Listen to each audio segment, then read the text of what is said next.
Observation is one of the most common data collection methods in primary research.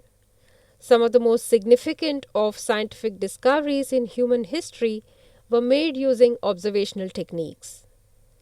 To go back in history, Charles Darwin, as we all know, used observations of animal and marine life to come up with the theory of evolution. Today, the method is popularly used by social scientists, natural scientists, engineers, computer scientists, educational researchers, market researchers, and so on. It is best used in situations where one may be required to study mass behaviors, like those of students in a college canteen, or that of commuters at a railway station, or shoppers in a mall. Such observations are conducted in a natural setting and not in a laboratory or controlled experimental setting. And ethically speaking, the recording of your observations should be without bias or judgment, and if at all, a separate record must be maintained for such comments. The research involves observing people, then there are two common ways of observation. One is participant observation, and second is non participant or unobtrusive observation. Participant observation is a common method within ethnographic research in sociology and anthropology. Here, the researcher may interact with the participants and become part of their community.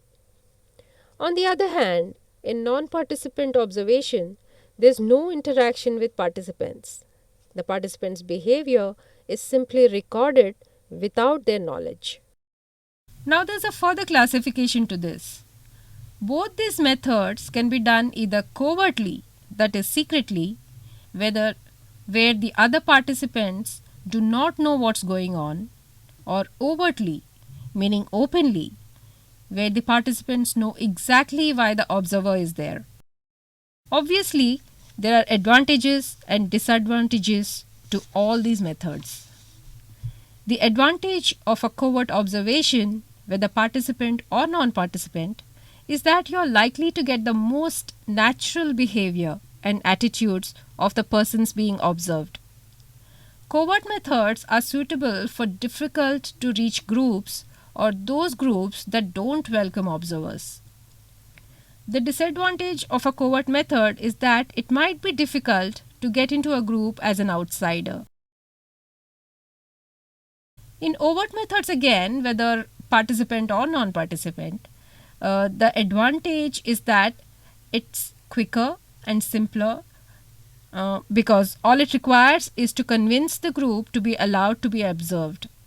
Ethically, too, this is the best way to conduct an observational study. However, the disadvantage is that, again, whether participant or non participant, you can never be sure if the participants are putting on an act for the observer's benefit or if they are being truthful and not hiding facts.